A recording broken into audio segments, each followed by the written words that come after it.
Hi. Today I'd like to share a story that many of you probably have heard, um, about a little girl named Gillian Lynn.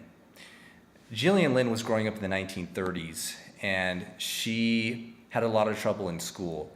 Um, Nowadays, we'd probably label her as a student who exhibited tendencies of somebody who might have ADHD. She was always bouncing off the walls. She couldn't pay attention. She was always disturbing other students. And the school really didn't know what to do with her. So the school ended up sending her mother a letter, stating that it appeared that she might have some sort of learning disability. So Jillian's mother decided to take her to an educational specialist to see if there was something going on with her.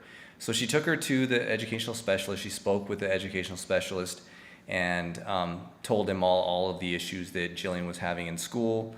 The specialist asked Jillian's mother to leave the room, and he spoke with Jillian for a little while, and then he came out, or before he came out, he turned on the radio. Then he walks out of the room and tells Jillian's mother, we're going to let her stay in the room with the radio, and we're going to watch her for a little bit. And as they watched her, what they saw is Jillian got up and she started moving around, she started dancing, and the specialist told Jillian's mother, your child doesn't have a learning disability, your child's a dancer. And so Jillian's mother was a little bit taken back. Was like, what am I supposed to do about this? And he told her, we'll take her to a dance school.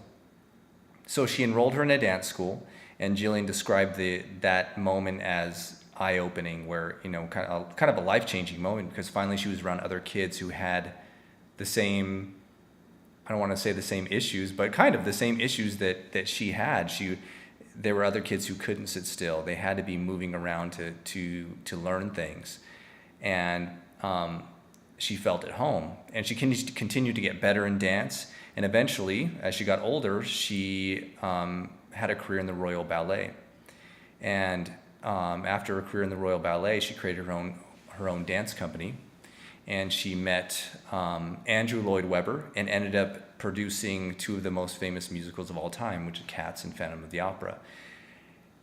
And so Gillian Lynn, when I think about students in our classrooms, students that are having discipline problems, and how we approach those discipline problems, our mentality, our mindset as educators and as adults, are we looking at the student and what that student might need, or are we just looking at the rules that we've set forth and our own expectations of them, and judging them based on their ability to follow these one specific set of instructions?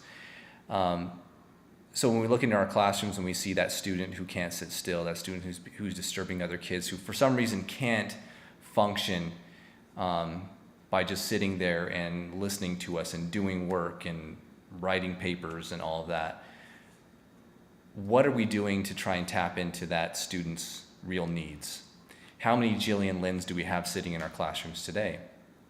I think a lot of times these Gillian Lynns end up getting lost in these classrooms. We label them as students who have learning disabilities, or we send them to doctors, they prescribe medication for them, drug them up a little bit, and they end up just kind of moving through school.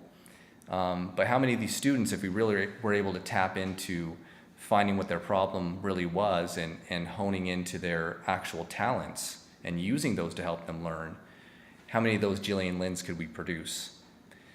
And in my TCP, one of the things that we're doing in creating this progressive discipline plan is attempting to look at the child as the whole child, not simply as, if a child doesn't do something that we want them to do, we need to find a punitive measure to kind of punish that child and make them not want to do it again. Instead, we want to look at that child's needs. What is their background? What is their culture? What is their value system?